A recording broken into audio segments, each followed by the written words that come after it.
The assassination of Thomas Sankara. Let's kindly dive into this. On October 15, 1987, the revolutionary leader of Burkina Faso, Thomas Sankara, was assassinated during a meeting at the Conseil de l'Entente headquarters in Ouagadougou. At around 4:15 p.m., Sankara was in a meeting with his advisors when gunfire suddenly erupted outside. His driver and two bodyguards were shot dead instantly. Calm and composed, Sankara rose and told his team, "It's me they want." With his hands raised, he stepped out to confront the attackers. He was immediately gunned down, shot multiple times, dying on the spot. Moments later, the assassins stormed the meeting room, killing 12 of his closest comrades.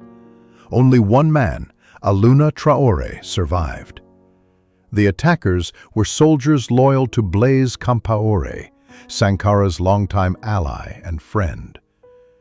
By that evening, Compaoré had seized power, declaring himself president. He went on to rule Burkina Faso for 27 years, until a popular uprising forced him out in 2014.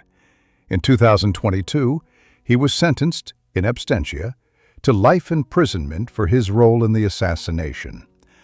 Sankara's final act, stepping forward, unarmed, to shield his team, embodied the values he lived by: courage, sacrifice, and selflessness. His assassination was not only a betrayal, but also a deliberate attempt to silence a man who had become a voice of dignity for Africa. Sankara's short leadership from 1983 to 1987 transformed Burkina Faso. He launched land reforms, cutting the power of elites. He championed women's rights, banning forced marriages and promoting girls' education. He rejected foreign aid dependency, urging Africa to rely on its own resources. He lived humbly, selling off luxury cars in government fleets and refusing to enrich himself. These bold reforms earned him the nickname Africa's Che Guevara, a leader who sought nothing less than the total liberation of his people. Sankara's death is a cautionary tale of how internal divisions and personal ambition can destroy revolutionary movements.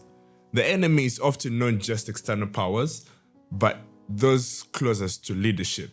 What do these stories teach us? We need to understand that Sankara's death is a cautionary tale of how internal divisions and personal ambition can destroy revolutionary movements. The enemy is often not just external powers, but those closest to the leadership. When you dig deeper, leaders who dare to confront corruption, neocolonialism, and injustice often face an ultimate price. Sankara's assassination mirrors the fate of other visionaries like Patrice Lumumba. So, you need to understand that leaders who dare to confront corruption, neocolonialism, and injustice often face the ultimate price. Although Sankara was silenced physically, his ideas will always, and I will note this, will always remain alive. Across Africa and the world, young activists, thinkers, and movements still quote his speeches and emulate his courage. He has really left treasure behind that will last forever and ever and will keep on encouraging his people. And not only his people, the people around the world that have been feeding on his information. One thing you need to put in mind is that his life and death highlights Africa's ongoing struggle.